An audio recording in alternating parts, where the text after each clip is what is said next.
नमस्कार। आइए हम टीटी की मैथ्स में जो एक्सरसाइज शुरू किए थे उसमें हम 8 क्वेश्चन बता चुके हैं।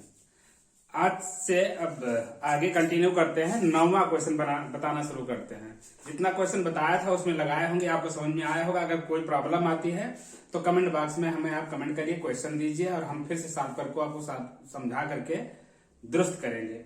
ऐसा नहीं कि कोई चीज को अंधेरे में छोड़ देंगे, हम आपको पूरा समझाने का भरसक प्रयास करेंगे। तो अगला question question number 9। Question number 9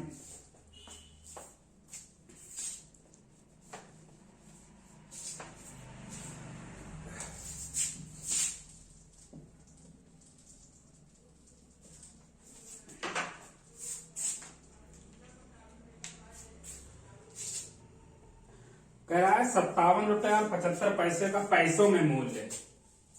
57 रुपया और 75 पैसे का पैसे में मूल्य, कुल पैसा पूछ रहा है। तो 57 रुपया तो 5700 पैसा के बराबर होगा और ये 75 पैसा और जोड़ दीजिए, इसमें ऐड कर दीजिए, तो हो जाएगा 5775 पैसा। इसको 57.75 रुपीज लिखेंगे तो रुपीज तो आगे लिखने की परंपरा है, लेकिन अगर कहीं लिख देते हैं 57.75 पैसा तो ये गलत है, ये नहीं लिखा जाना चाहिए। जो यहाँ होगा वही माना जाता है। यहाँ रुपया लिखा है तो रुपया यानी 57 रुपया होगा, बाकी का जो डेसिमल है, जो दशमलवांश है, वो पैसे में जाएगा। तो इसलिए पैसों में तो 5775 रुपया, इसमें 575 पैसे कभी नहीं, 775 पैसे कभी नहीं, 57.75, लेकिन पैसे लिखा है जो मैंने ये बताया, ये नहीं माना जाएगा। और 5775 पैसा ये सही है, यानी कि ऑप्शन 4 सत्य है। ऑप्शन 4 सत्य है। Question number 10। क्वेश्चन नंबर 10 कहता है कि संख्या 3 power 99 minus 3 power 50, 3 power 99 minus 3 power 50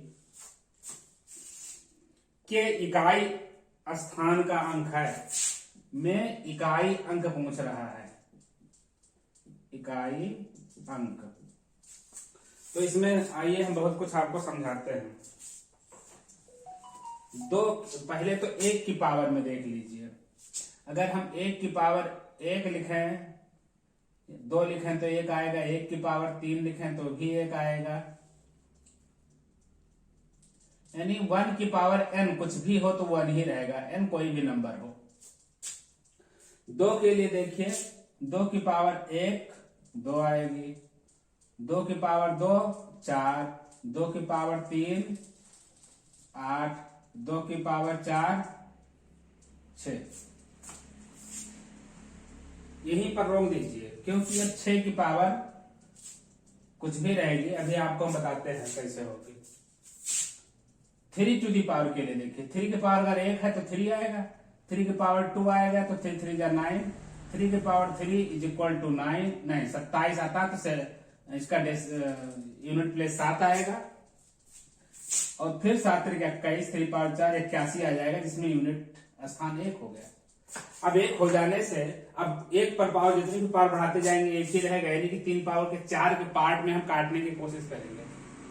जैसे यहां पर देखिए 3 पावर 99 है, 3 पावर 4 में देखिए 3 की पावर 4 का पार्ट इसमें कितनी जाएंगे, 25 चौका 100 हो जाएगा, 25 बार जाएगा नहीं, 24 बार जाएगा, तो 24 चौका 96, तो 3 की पावर 96 कंप्लीट हो गया। अभी 3 की पावर कितने बच गए, 3 की पावर 3 अभी बच गए, 96 और 3 99, 99 में 24 चौका 96, 96 हो गया, तो 3 बच गया 99 के लिए।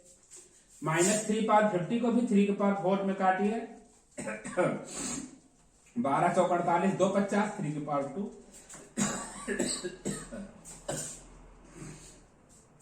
अब ये 1 हुआ, 3 पावर 4 में यूनिट का स्थान कितना आता है 1 टू दी पावर 24 लिखेंगे इसको।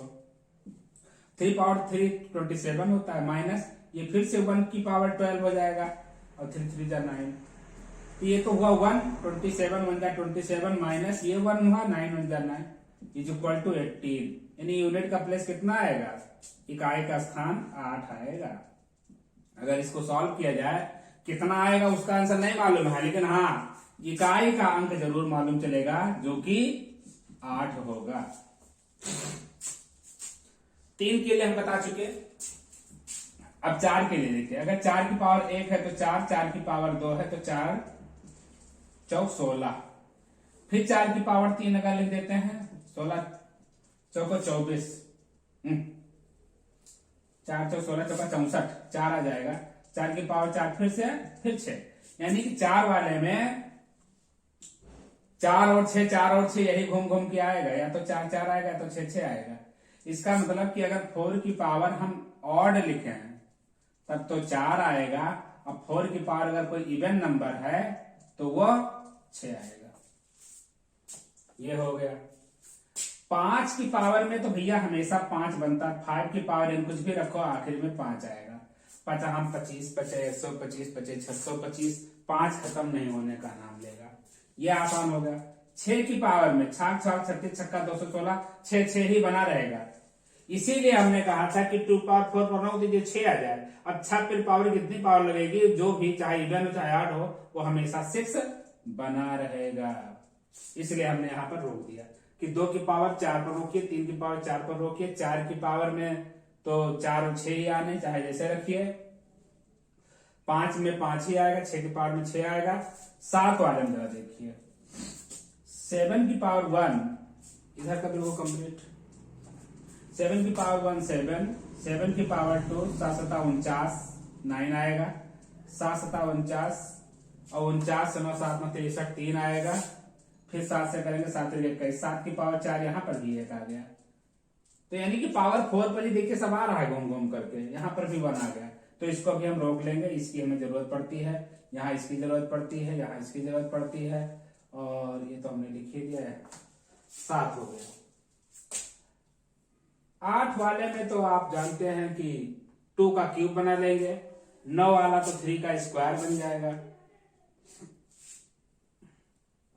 लेकिन अगर 8 की पावर देखना चाहो तो 8 की पावर 1 8 8 28 64 4, 8 की पावर 3 8 चौको 32 और 8 की पावर 4 ले आएंगे तो यहां पर भी 8 दूनी 16, फिर 6 आ जाता है। तो इसको भी रोक सकते हैं। 9 के लिए देखिए, अब 9 में देखिए अगर हम 9 की पावर 1 करते हैं तो 9 और 9 की पावर 2 करते हैं तो 9 9 81 1 आ जाएगा।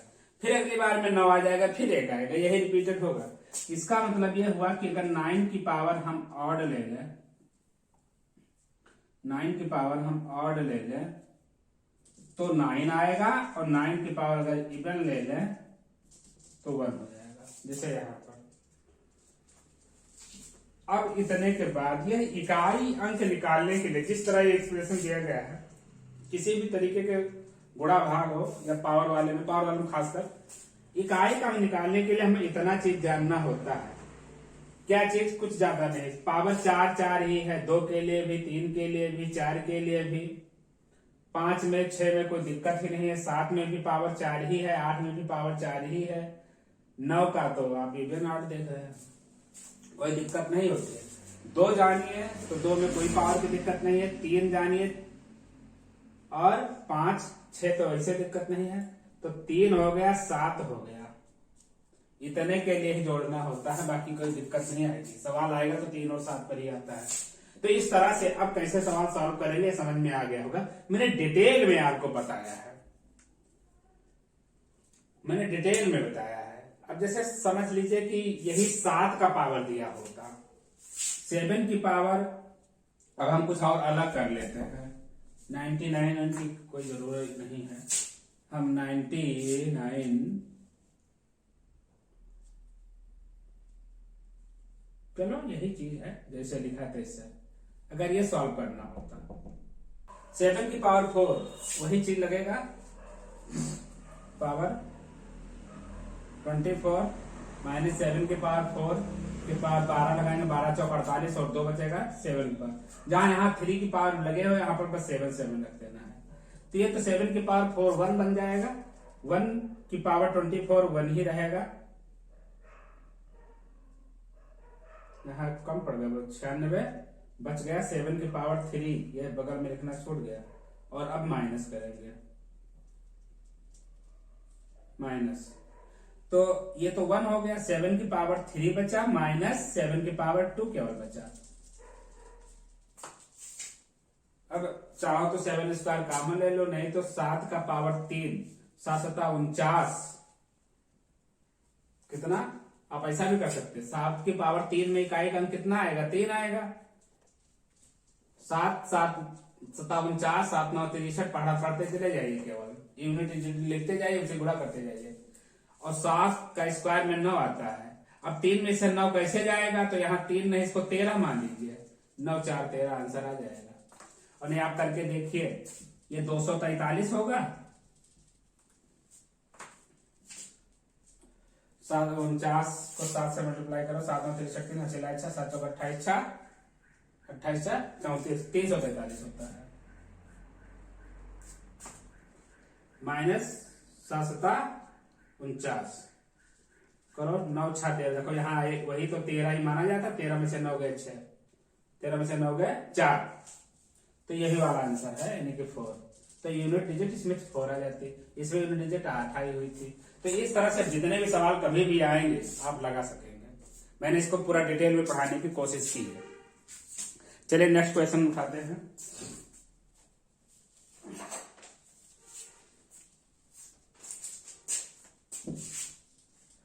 Question number 11। क्वेश्चन नंबर 11 कहता है कि 138 डिग्री के संपूरक का कोटि पूरक। क्या बात है, पहले तो जानिए संपूरक क्या होता है। जब एक कोई सीधी रेखा के किसी बिंदु से, मान लेते हैं P बिंदु से कोई लाइन जाती है, तो ये पूरे कोण को 2 पार्ट में काट देती है, और ये यानी दोनों मिलाकर के 180 होती है। रेखा पर किसी बिंदु पर 180 कोण होता है। किसी रेखा के एक बिंदु पर 180 कोण बनता है, और इसको किसी ने काट दिया है एक लाइन ने, लेकिन एक दूसरे का ये मिला करके पूर्ण हो जाता है, तो संपूरक कहते हैं। इसी तरीके से जब 90 अंश के कोण को कोई लाइन काटती है, तो ये जो आपस में बनते हैं वो एक दूसरे के कोटि पूरक कहलाते हैं। अगर ये 30 है तो इधर 60 होगा, यानी 30 और 60 एक दूसरे के कोटि पूरक हैं। 45 45 भी बराबर भी है, अपने आप में कोटि पूरक है। 25 और 65 मिला करके 90 बनेगा, यानी जिनके दो कोणों का योगफल 90 है वो कोटि पूरक, और जिनके कोणों का योगफल 180 है वो संपूरक। तो कहता है 138 डिग्री, 138 डिग्री के संपूरक का संपूरक क्या होगा, का संपूरक 180 में से माइनस करेंगे 138 को, कितना बचेगा, 8 2 10, 17 13 4 17 42 बचा, 42 डिग्री। अब इस जो संपूरक आया है, इस संपूरक का कोटि पूरक, यानी अब 42 डिग्री का कोटि पूरक क्या होगा, का कोटि पूरक। तो 90 में से घटाएंगे, अब कोटि पूरक में 90 होता है, 90 में से 42 तो कितना बचेगा, 4 4 8 48 डिग्री आंसर हो जाएगा। तो ये बात आपको समझ में आ गई होगी बहुत अच्छे से। इसमें आंसर 48 ऑप्शन में है, नंबर 2 पर, यानी दूसरा नंबर ऑप्शन सही है। अब ये सवाल मिटा दूं, बहुत अच्छे से पढ़ाया है, ये चीज समझिएगा, हर जगह काम आएगा। अब जब सवाल मिलेगा तो हम फिर पढ़ाते चले जाएंगे, ये चीज आपको याद भी तो नहीं करनी, समझ में आ गया होगा। तो ज्योमेट्री का सवाल है, इसको डिटेल में बताना पड़ेगा।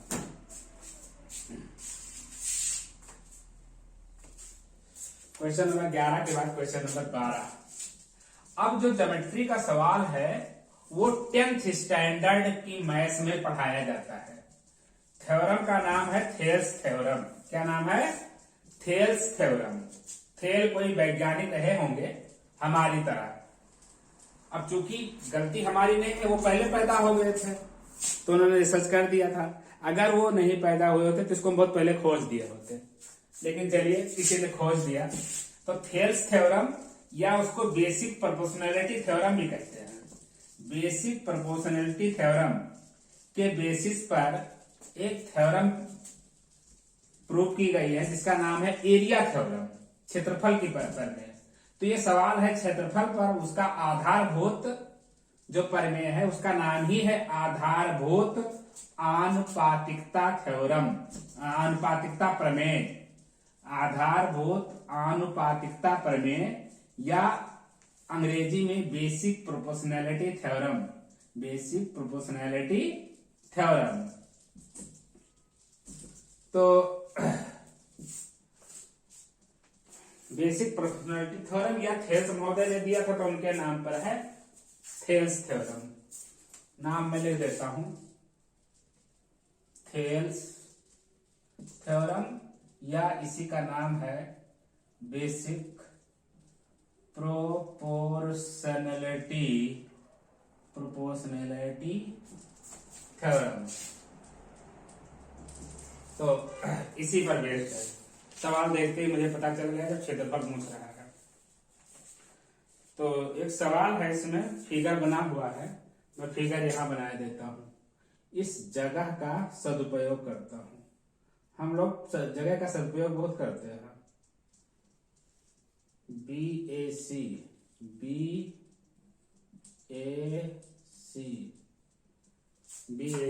और यहां पर एक कोई लाइन आई है XY।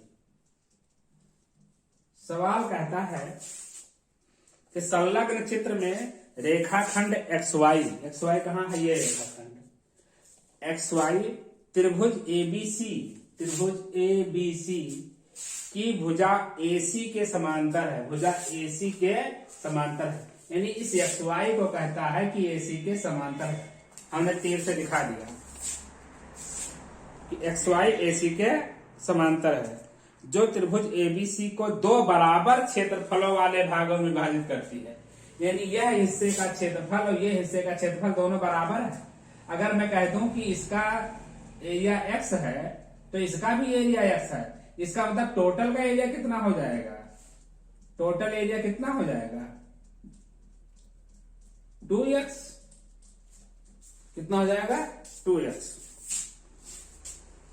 तो AX और AB का अनुपात होगा, ये कह रहा है AX और AB का अनुपात कितना होगा, ये पूछ रहा है। तो ये तो पढ़ाई मांगती है, इसमें कोई ट्रिक नहीं चलने वाला है। इस सवाल को समझना होगा, जानना होगा,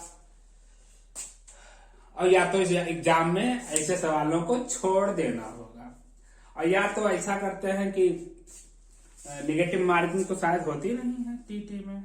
हाँ, नेगेटिव मार्किंग होती नहीं है, तो गलत हो गया तो कोई बात नहीं, सही हो जाए तो तुक्का लोग मारते हैं। तो तुक्का में जैसे कौन बनेगा करोड़पति में अमिताभ बच्चन वो लाइफ लाइन बोलते हैं, लाइफ लाइन देता है वो। तो एक होता है 50-50। पहले सोच लो कि ये दो ऑप्शन तो होंगे ही नहीं, फिर उन दोनों में अब वहां पर मेक ए फ्रेंड तो कर नहीं सकते हो, मोबाइल तो अंदर से ले ही नहीं जा सकते, तो सारी फैसिलिटी उपलब्ध नहीं। तो कान पकड़ो, जैसे मैं पकड़ा, अभी कान मुझे मोटा लग रहा है और ये कान पतला, एक ऑप्शन इसको मानो, एक इसको, और जो मोटा लगे या अपने से बना लो पतला जो लगे, क्योंकि मोटे की बुद्धि भी मोटी होती है, जो पतला, सॉरी आप लोग बुरा मत मानिएगा अपने लिए, लेकिन एक ऐसा मान के चलते हैं कि ये मोटा होगा तो ये ऑप्शन सही है। तो उस तरह करिए, हो सकता है तुक्का लग जाए। और अगर सॉल्व करने में लगे तो जरा समझिए, हमारा काम हम तो समझाएंगे, बिना समझाए आगे जाएंगे नहीं। मैथमेटिक्स पढ़ाने का कोई मतलब नहीं है अगर हम उसको सवाल को समझाएं ना। तो आइए, इसको मैंने बताया था कि बेसिक प्रोपोर्शनैलिटी थ्योरम ये इसका आधार है, लेकिन इसी आधार से निकल के जो थ्योरम आई है उसका नाम है क्षेत्रफल प्रमेय। तो क्षेत्रफल प्रमेय कहती है कि दो समरूप त्रिभुज अब समरूप जब दो पैरेलल लाइन यहां पर हो, एक पैरेलल लाइन अंदर हो, तो जो छोटा वाला ट्रायंगल होता है ये बी एक्स वाई, बड़ा वाला ट्रायंगल बी ए सी, छोटा वाला ये इसके नहीं है, तो ये अंदर चतुर्भुज है जिसको बोलते हैं ट्रेपेजियम, क्या बोलते हैं, समलंब। तो समलंब नहीं, अगर इसको हटा देते तो बड़ा वाला त्रिभुज है, ये छोटा वाला त्रिभुज है, तो छोटा वाला त्रिभुज अपने पूरे बड़े वाले के ये क्या होता है, सिमिलर होता है या समरूप होता है। तो यहां त्रिभुज बी एक्स वाई ये समरूपता का चिन्ह है, सिमिलैरिटी का। बी एक्स वाई बी ए सी के समरूप है। तो इनके क्षेत्रफलों का अनुपात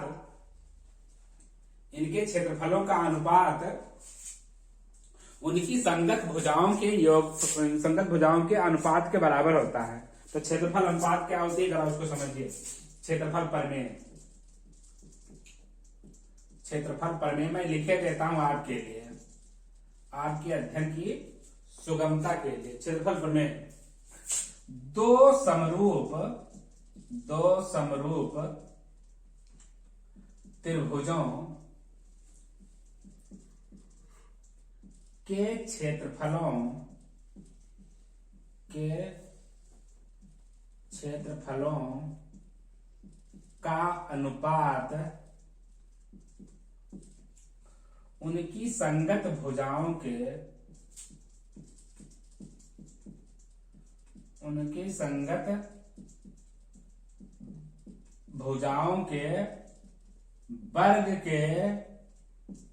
अनुपात उनकी संगत भुजाओं के वर्ग के अनुपाती होता है, या वर्ग के अनुपात के बराबर होता है। और जब दो अनुपात बराबर होते हैं उनको समानुपात कहते हैं, भी ले सकते हैं। दो समरूप त्रिभुजों के क्षेत्रफलों का अनुपात उनके संगत भुजाओं के वर्गों का अनुपात समानुपात में होता है। यानी दो समरूप त्रिभुजों का क्षेत्रफल उनके संगत भुजाओं के वर्ग समानुपाती होते हैं, एक साथ ऐसा लिख सकते हैं। तो बराबर होता है, ये लिख दिया मैंने। ये हो गई खबर। अंग्रेजी में बोलते हैं the ratio of areas of two similar triangles is equal to the ratios of squares of their corresponding sides. Ratios of the squares of their corresponding sides, ये इसका अंग्रेजी में ट्रांसलेशन है। यानी कि यहां पर जो हमने त्रिभुज देखा, ये दोनों समरूप हैं। यानी त्रिभुज यहां पर लिख देंगे, त्रिभुज बी एक्स वाई अपान त्रिभुज बी ए सी। तो इसका क्षेत्रफल बटा इसका क्षेत्रफल बराबर इनकी संगत भुजाएं या तो एक्स वाई और ए सी है। तो एक्स वाई और ए सी की यहां जरूरत नहीं है, यहां पर ए एक्स और ए बी लिखा है। तो इसकी करस्पॉन्डिंग साइड बी एक्स है। जब छोटा वाला ट्रायंगल बी एक्स वाई लेंगे, बी एक्स वाई, तो इसकी साइड बी एक्स है और इसकी साइड पूरे बड़े ट्रायंगल की बी ए है। बी ए है या ए बी, और इनके भुजाओं के वर्ग के अनुपात के बराबर होता है। तो अब जरा देखिए, बी एक्स वाई का क्षेत्रफल कितना मान के मैंने चला हूं, एक्स, और बी ए सी का पूरा ट्रायंगल का एरिया कितना हो जाएगा, एक्स इसका मिला करके 2x बराबर, जिसको ले सकता हूं B X upon A B whole square. यहां एक्स कट जाएगा, यानी कि वहां पर लिख दूं B X upon A B whole square is equal to 1/2। तो B X upon A B कितना बचेगा, 1/√2। जब यहाँ स्क्वायर हटाएंगे तो रूट लग जाएगा। 1 का स्क्वायर रूट तो 1 ही होता है, 1 का वर्गमूल, लेकिन 2 का वर्गमूल 2। अब B X upon A B 1/√2 के बराबर हो गया, B X upon A B, और हमको बी एक्स पर ए एक्स लेकर आना है। तो ऐसा कर दो, इसमें कोई मल्टीपल मान लो, इसमें कोई मल्टीपल मान लो। हम यहाँ पर मान लेते हैं 1m, m से मल्टीप्लाई कर देते हैं, तो 1m में करेंगे तो m ही रहेगा और इसको m। तो bx तो केवल है m और ab कितना है पूरा, √2m के बराबर, √2m के बराबर ये पूरी साइड है ab की पूरी लंबाई। तो ये कितनी बचेगी, √2m में से m माइनस कर लीजिए, इसमें से माइनस कर लेंगे, यानी ax इज इक्वल टू कितना बचेगा, ax इज इक्वल टू पूरा √2m में से एक m माइनस कर लो, तो m कॉमन ले लो, कितना हो जाएगा √2 - 1। अब जो चाहिए, क्या चाहिए आपको, ax अपान ab, ax की वैल्यू कितनी निकाले हो, m √2 - 1 अपान ab की वैल्यू पूरी कितनी मानने है, √2m, m से m काट डालिए, ये आपका √2 - √2 आंसर हो जाएगा। तो इसमें अनुपात कितना आएगा, इसको अनुपात में लिख दीजिए, √2 - 1 अनुपात √2। देखिए ऑप्शन में आ रहा है। क्योंकि ये सवाल 10th स्टैंडर्ड का था, इसलिए आप जो इसी को पढ़े होंगे वो कर पाएंगे, तो सुनने में, देखने में, समझने में कठिन लगा होगा। √2 + 1 √2 2 - √2। अच्छा, अब देखो आंसर आने के बाद भी एक गेम खेल दिया इन्होंने, कहा है इसको दिया तो, लेकिन यहाँ प्लस वाला दे दिया। देखो गलती हो सकती प्लस, जो कि हमारा ऑप्शन में नहीं आएगा। इसमें पहला पार्ट का जो ऑप्शन दिया है √2 + 1 ये दिया है, तो ये तो हम लेंगे ही नहीं, क्योंकि हमारा तो -1 आया है। अब यहाँ सोचा कहीं ऐसा ना हो हमारे कैलकुलेशन में गलती हो गई हो, तो अगर आप कॉन्फिडेंट नहीं, अच्छा नहीं लगाए हो, तो आप यहीं पे गलत हो जाएंगे, करने के बाद भी गलत हो जाएगा। लेकिन इसके बाद में ऑप्शन इसमें नहीं आ रहा है, उसके सब में डिनोमिनेटर में 2 आ रहा है।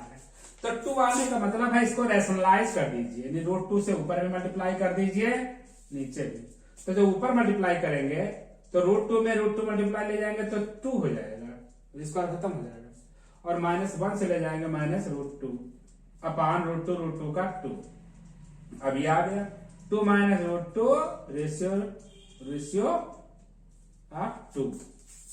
ये ऑप्शन आपका दूसरा सही है। तो अगर इतना मेहनत ना करता तो ये सवाल ना लगता। सवाल यहां आ जाने के बाद भी नहीं मान रहा है, उसको यूं दिखाना है। तो ये सवाल, ऐसे सवाल अब आने लगे हैं टीटी वगैरह में। इस तरह से विधिवत तैयारी जब होगी तब आपका अच्छे से तैयारी मानी जाएगी। तो इसके बाद अब हम आपको दूसरे वीडियो में और आगे कंटिन्यू करके और अच्छा समझाएंगे। मैं सोचता हूं कि यहीं पर इसको छोड़ दूं, क्योंकि इसमें अब आपको तैयारी करने की जरूरत है। और मैं जैसा देख रहा हूं जो ट्रेंड है, जो पैटर्न चल रहा है इस समय, जिस तरह के सवाल परंपरा में आ गए हैं, ऐसे सवालों की अधिकता है, ऐसे बहुतायत में सवाल मिलते हैं। तो मैं उम्मीद करता हूं कि ये समझ में आया होगा, अच्छे से इसको देखेंगे, ये चीज और करेंगे। फिर अगर अच्छा लगेगा तो हमको बताइएगा, फिर हम आपको अगले वीडियो में आगे कंटिन्यू करके बताएंगे। ओके, नमस्कार।